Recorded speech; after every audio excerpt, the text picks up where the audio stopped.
రీసెంట్గా కొన్ని dairy farms visit చేసిన నేను. విజిట్ చేసినప్పుడు పాడి రైతుల నుంచి వచ్చిన రెస్పాన్స్ ఏంటి అంటే, ఎవరు చూసినా పాల రేటు ఎంత దారుణంగా దిగిపోయిందన్న అని మాత్రం మాట్లాడుతున్నారు. అలాగే ఇంకొంతమంది పాడి రైతులు టౌన్లలో పాలు పోసే వాళ్ళు కూడా, మేము అప్పుడు అమ్ముకున్న రేటుకు ఇప్పటి రేటుకు కొంచెం చాలా డిఫరెంట్ ఉంది, మిల్క్ రేట్ కూడా తగ్గిపోయింది అనేసి మాట్లాడుతున్నారు. ఏ రైతు దగ్గరికి పోయినా కానీ ప్రతి ఒక్కరు పాల రేట్ అనేది ఇంత దారుణంగా దిగిపోయింది ఏంది అని మాట్లాడుతున్నారు.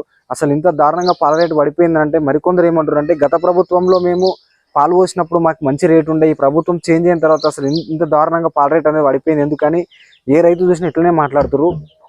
అసలు మనం ఇట్లా గవర్నమెంట్లో చూసుకుంటే చెప్పాలంటే, బీఆర్ఎస్ గవర్నమెంట్ ఉన్నప్పుడు మాకు 45 రూపాయల వరకు పడేది, 40 నుంచి 45 రూపాయల పాల రేటు పడేది.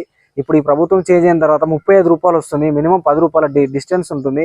ఎంతో మంది లక్షలు లక్షలు పెట్టి ఆవులు కొనుక్కొచ్చుకొని, అలాగే వాళ్ళు లక్షలు లోన్లు తీసుకొని బాకీలు తెచ్చుకొని ఇట్లా డైరీ వేసుకొని ఆవులు పెట్టుకుంటే, ఎవరైనా మనం కష్టానికి ప్రతిఫలం ఆశిస్తాము. ఈ రోజు మనకి ఎట్లుందంటే, మనం ఎంత కష్టం చేసినా ప్రతిఫలం మాత్రం దక్కలేదు. వచ్చే పైసలు మొత్తము దానకు పోతున్నాయి, లేకపోతే ఇంకా మనం కట్టుకునే అప్పు తెచ్చుకున్న కాడ కట్టుకోవడము ఇట్లనే అవుతుంది. కానీ వీటి మీద సంపాదించింది ఏం లేదు.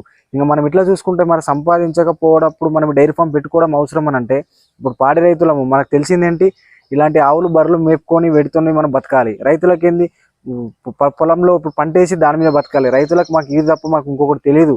అసలు ఈ ప్రభుత్వాలు ఏంటంటే, అసలు పాల రేటు ఇంత దారుణంగా దించడానికి కారణం ఏంటో అసలు తెలుస్తలేదు. కొంతమంది తెలిసినా వాళ్ళు మాట్లాడినా కూడా దాన్ని పైకి రాణిస్తలేరు ఎవరు కూడా. ఇప్పుడు పక్క రాష్ట్రాల నుంచి పాలు ఎగుమతి చేస్తున్నారా, లేకపోతే ఆ ఫేక్ పౌడర్తో పాలు తయారు చేసి ప్యాకెట్లలో అమ్ముతున్నారా, అసలు ఏం జరుగుతుందో తెలుస్తలేదు. కానీ ఇలాంటి న్యాచురల్గా మేము పాలు తీసి అమ్ముదామంటేనేమో అసలు రేట్ లేదు. ఇప్పటికైనా పాడి రైతులను గమనించి అసలు మనకి ఎందుకు ఇంత దారుణంగా పాల